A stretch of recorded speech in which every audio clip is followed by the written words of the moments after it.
Dust Creek was a town forgotten by the world and half forgotten by its own folk. It lay where the desert met the first stubborn rise of the canyon lands, a scatter of sun-bleached buildings crouching against a landscape too wide and too wild to tame. Winds whispered dry secrets through the empty streets, stirring dust and old regrets. Men worked hard, fought harder, and hoped for better days, though few came. The stagecoach rolled in one late afternoon, a battered hulk spitting dust and creaking like a dying thing. A handful of townsfolk gathered as it lurched to a stop, curiosity stronger than the heat that pressed down like an iron hand. From within, she emerged, a woman slight of frame, wrapped in a plain brown dress, her bonnet drooping like a wilting flower. She carried nothing but a small bag and an air of quiet, so heavy it seemed to hush even the wind. Eliza May. That was the name on the letter that had come months before, promising a bride for Silas McGraw, Dust Creek's wealthiest cattleman. Silas himself stood waiting, a broad-shouldered man with a hard jaw and an impatient twitch to his stance. His eyes raked over her like a merchant judging flawed goods. The crowd leaned in, hungry for spectacle. Silas stepped forward, his boots stirring little whirlwinds of dust. He said something low and sharp, something meant for her alone, but in the heavy silence it carried. "I asked for a wife, not a ghost." His voice dripped scorn, and he turned his back without waiting for a reply. Laughter rippled through the crowd, cruel and quick. Eliza did not flinch. She only lowered her gaze and stood as though rooted to the cracked earth. Her hands, small and work-worn, tightened around the handle of her bag. From the far edge of the street, under the awning of the sagging mercantile, Zeke Boon watched. He was a man most had forgotten to look for, a widower, a loner, a scarred piece of the town's older days. His ranch, little more than a patch of stubborn green and a handful of horses, clung to the edge of Dust Creek like a splinter. He said little, drank less, and kept his own company. Now, he saw the way Eliza stood unmoving, as if she'd weathered worse storms than humiliation. In her silence, he saw not weakness, but endurance, the kind of iron that didn't shine but never broke. The stagecoach driver muttered something about having to move on, tossing a pitying glance at the woman left standing alone. The crowd began to disperse, attention span spent, leaving Eliza a forlorn figure in the drifting dust.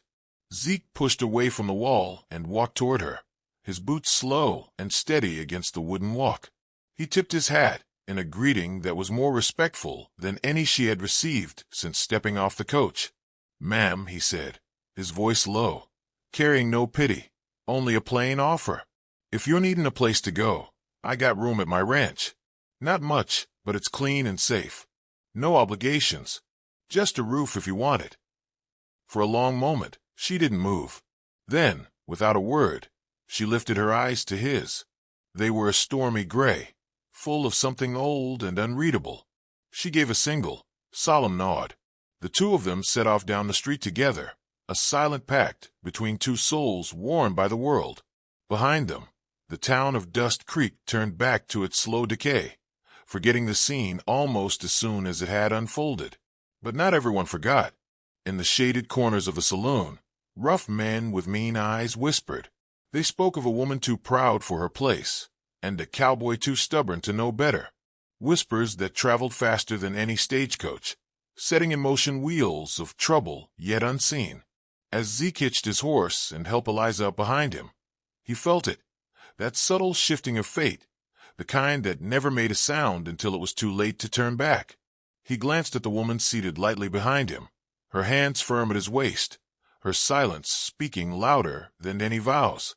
The sun dipped behind the canyon's edge, bleeding red into the vast sky. Together they rode into it, two figures small against the endless wild, a story just beginning to stitch itself into legend. The Boon ranch sat on the brittle outskirts of Dust Creek, a patch of stubborn earth where wiry mesquite trees clawed at the sky and jackrabbits darted like shadows. It wasn't much to look at, a sagging barn, a crooked fence line, and a squat house that leaned slightly westward, as if bowing to the endless wind. But it was Zeke's, and now, for the first time in a long while, it was someone else's too. Eliza stepped down from the horse without waiting for Zeke's hand. She moved with a quiet surety that belied her slim form, as if she carried her own invisible armor. Zeke watched her from the corner of his eye as he unsaddled the horse. She took in the ranch with a slow, sweeping gaze, not judging, just understanding. A place worn and weary, like its owner. Inside, the house was spare but clean. Zeke lit a lantern, its glow softening the hard edges of the room. He gestured awkwardly toward a second small bedroom off the main room. "It ain't much," he said, "but it's yours if you want it." Eliza nodded once, set her bag down by the door, and immediately rolled up her sleeves. Without a word, she set about sweeping the dusty floor, mending the torn curtain, righting the chairs. Zeke watched her for a long moment, then turned back to his chores outside, an odd tightness in his chest he couldn't name. Days passed like the slow turning of a wheel. Zeke worked the ranch, and Eliza tended the home. Their lives wound together without need for many words. She cooked plain but hearty meals, fixed what was broken, and moved through the days with a steadiness that anchored the place in a way Zeke hadn't realized was missing. Sometimes he caught her standing outside at dusk, her face tilted toward the fading sun, her expression unreadable. Zeke learned her silences were not empty. They were full of careful thoughts, of memories she never spoke, but which weighed in the air between them. He never asked. She never offered. The bond that grew was stitched not with conversation, but with the quiet acts that mattered more. A hot meal after a cold ride, a mended saddle strap left hanging by the door. Trouble, however, had its own clock, and it was ticking. The Grady boys had been drifting closer, their names spoken in bitter tones at the saloon. A gang of thieves and killers who took what they wanted and left the rest in ashes. Rumors said they'd raided a ranch not 3 days' ride from Dust Creek, leaving bodies in their wake. The town folk tensed, fortified doors, counted bullets. One evening, Zeke returned late from repairing a fence line to find Eliza in the barn. She was tending to a young mare that had gotten tangled in the wire. Her hands were deft, her movements efficient, but what caught Zeke's breath was the way she calmed the panicked animal, whispering soft words no one else could hear. She was a woman who knew fear, but not how to yield to it. He leaned against the doorframe, studying her. "You're good with them," he said finally. She glanced at him, the corner of her mouth lifting in a ghost of a smile, and for a heartbeat, the world felt lighter. After supper, as the wind keened around the eaves, Zeke finally spoke what had been building between them. "Storm's coming," he said, meaning more than just the gathering clouds on the horizon. Eliza met his gaze across the rough-hewn table. No fear, only understanding. She rose without a word, disappearing into her small room. When she returned, she carried an old rifle. The wood was worn smooth by long use, the barrel oiled and gleaming in the lamplight. She placed it on the table between them. Zeke stared, surprise flickering across his weathered face. He picked up the rifle, tested the weight. It was a fine weapon, finely kept, something a ranch hand wouldn't have owned, something a trained shooter would. "You know how to use this?" he asked quietly. Eliza nodded once. No pride, no boasting, just fact. He set the rifle down with a respectful hand and offered a nod in return. In that simple exchange, a deeper trust was forged, one not born of need, but of choice. They spent the next days preparing without drama, fortifying the barn, stacking supplies, ensuring the horses could be loosed if need be. Zeke sharpened his old hunting knife. Eliza packed rounds for the rifle with methodical care. The nights grew heavier, filled with a charged stillness that set the coyotes to howling. Dust Creek itself seemed to draw in its breath, waiting for the inevitable. One evening, as the sun bled out behind the mountains, Zeke sat on the porch, whittling a scrap of wood into nothing in particular. Eliza joined him, sitting a few feet away, her hands folded neatly in her lap. They watched the dying light together, two figures carved from the same rugged earth. "You ever think about leaving?" Zeke asked, not looking at her. After a long moment, Eliza spoke, her voice soft but certain. "Nowhere worth going." It was the first full sentence she had offered since stepping off the coach, and it settled something deep in Zeke's bones. He nodded, more to himself than to her, and they sat until the stars pricked holes in the darkening sky. The bond between them was not built on promises or declarations. It was quieter, stronger, born of shared solitude and mutual grit. And as the distant sound of hooves thundered faintly in the night, drawing closer, they both knew without speaking that whatever storm came, they would face it side by side. The night came heavy and low, a black weight pressing against the Boon ranch. No stars showed, no moonlight softened the edges of the world. Only the thin whisper of the wind moved across the plains, carrying with it the sour scent of coming violence. Zeke stood by the window, the rifle cradled loosely in his arms. His eyes, sharp despite the years, scanned the open land beyond the fence. Eliza was by the door, a second rifle slung across her back, a revolver strapped low on her hip. She moved like a shadow, silent and sure, every motion calculated and deliberate. They had agreed, without needing words, that they would not run. Dust Creek might have turned a blind eye to the Grady boys, but here, on this stubborn patch of land, someone would stand. A faint glimmer of torchlight bobbed on the horizon, then another, then a dozen more, weaving toward the ranch like a slow-moving serpent. Zeke exhaled slowly, steadying his nerves. He counted at least 15 riders, maybe more. "They'll try to scare us first," he muttered, half to himself. "Drive the horses, torch the barn, push us into the open." Eliza checked the revolver's chamber, snapped it shut with a crisp click. Her face was calm, but her eyes burned with a cold fire. She did not look like a mail-order bride anymore. She looked like something forged in hardship, tempered by loss. The riders fanned out as they approached, the lead man raising a burning brand high. His voice carried over the empty space, slurred and mocking. "Come on out, old man. Ain't no shame in quittin' when you're beat." Zeke didn't move. He didn't even blink. He knew their game.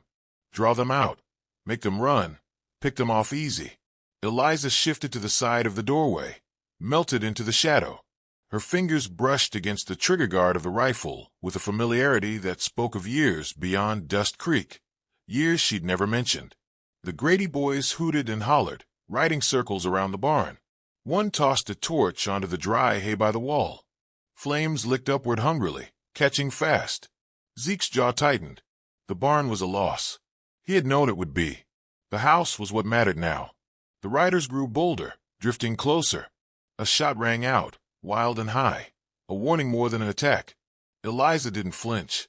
She brought the rifle up to her shoulder, sighted along the barrel. A breath, a squeeze.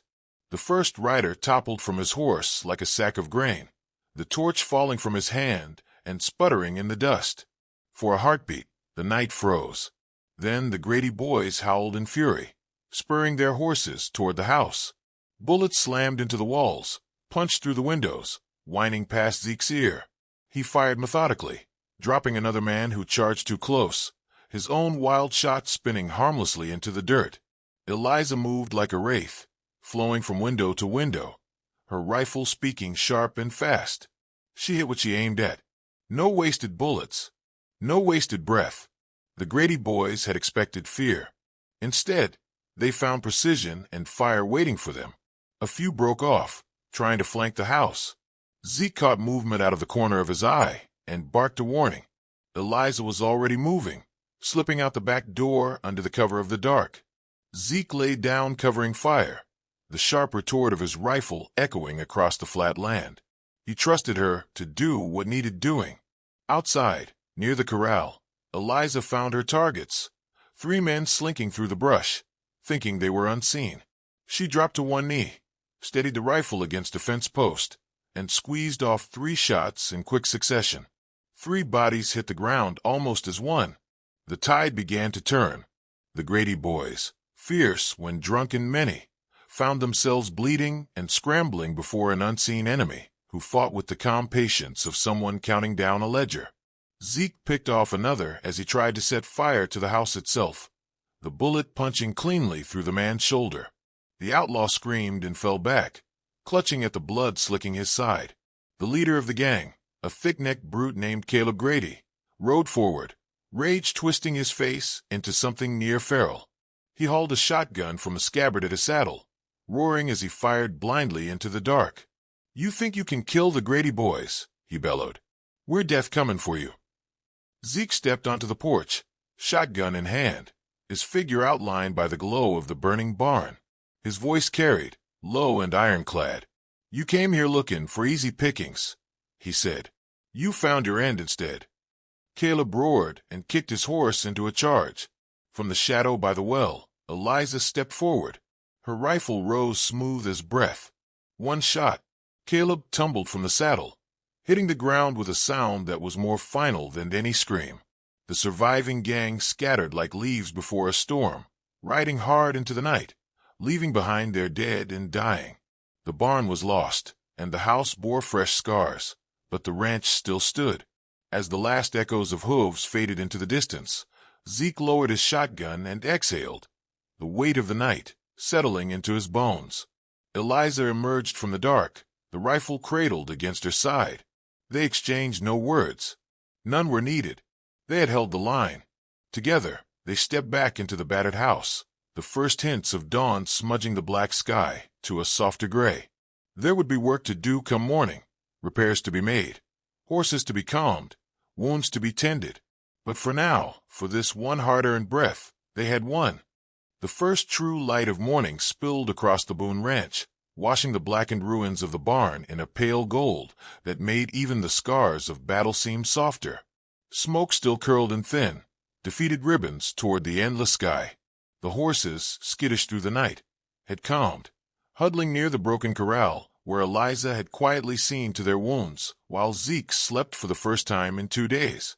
Inside the house, the damage was plain: shattered glass, bullet-pocked walls, and a cold hearth, but the walls stood firm. Zeke rose stiffly from his chair, every bone in his body aching, yet his heart lighter than it had been in years. He found Eliza outside, repairing the broken fence with calm, steady hands. The rising sun caught the loose strands of her hair, turning them into a halo of molten copper. For a long moment, he simply watched her work. Every motion she made was deliberate, sure. She had not once complained about the hardship, the danger, or the burden of starting over. Instead, she had stepped into this battered place as if it had been waiting for her all along.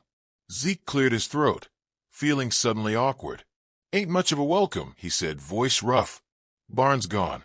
House needs patchin'. Dust Creek's still a good day's ride for supplies."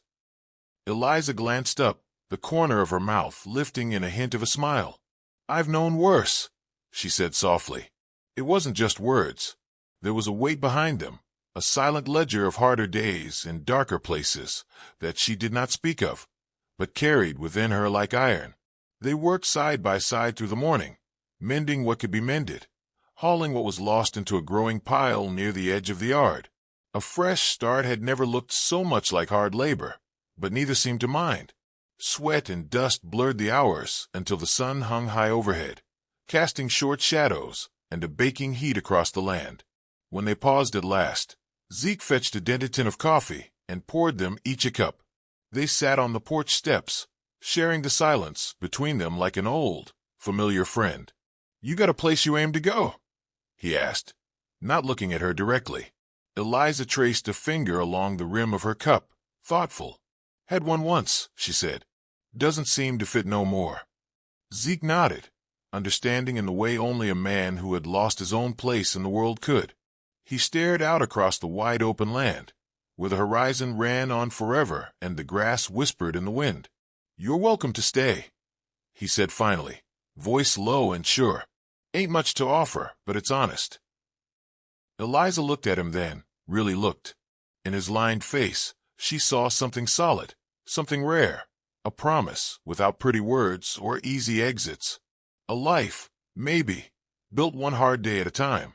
"I reckon I will," she said, and with those 4 words, the ranch became something new. Not just a place to survive, a place to live. Weeks passed, and Dust Creek, slow to catch the scent of change, began to shift. Folks who had once turned a blind eye to the Grady boys now found their courage returning. Men who had buried their rifles deep in closets dug them out again. A sheriff, tired and bent by too many years of looking away, finally found the will to act. Stories spread faster than the spring wind. Stories of how the Boon place had stood when others had fallen, how a silent woman and an old cowboy had held the line when no one else dared. It was said the Grady boys wouldn't be troubling the county no more. Some said they'd scattered to the hills. Others said they were still running, afraid of a woman with a steady hand and eyes like the cold edge of a knife. Zeke and Eliza never spoke much about that night. It lived between them, a quiet knowledge stronger than any vow. By midsummer, a new barn was rising, its beams rough-hewn but sturdy. Neighbors came to help, some out of guilt, some out of gratitude, but all with willing hands. The Boon Ranch, once a lonely outpost, began to hum with the small, steady rhythms of life returning. One evening, as the sky bled orange and purple over the plains, Zeke found Eliza, sitting by the corral, watching the horses graze. He sat beside her, the old ache in his bones forgotten for the moment. "Been thinking," he said after a while. She raised an eyebrow, waiting. "Maybe it's time we gave this place a new name. Boon Ranch don't fit no more. Not just me here now." Eliza considered that, then nodded slowly. New beginning ought to have a name to match. They tossed ideas back and forth as the stars kindled overhead, laughing more than either had in years. Finally, they settled on one silent promise. It was fitting, born from fire and silence, from loss and the hard-won hope that maybe, just maybe, life still had something to offer. As they stood together under the vast dome of stars, the land stretching out around them like a blank page waiting for a story, it was easy to believe. Tomorrow would bring more work, fences to mend, stock to buy, rain to pray for. But for tonight, there was peace, there was promise, and there was a home.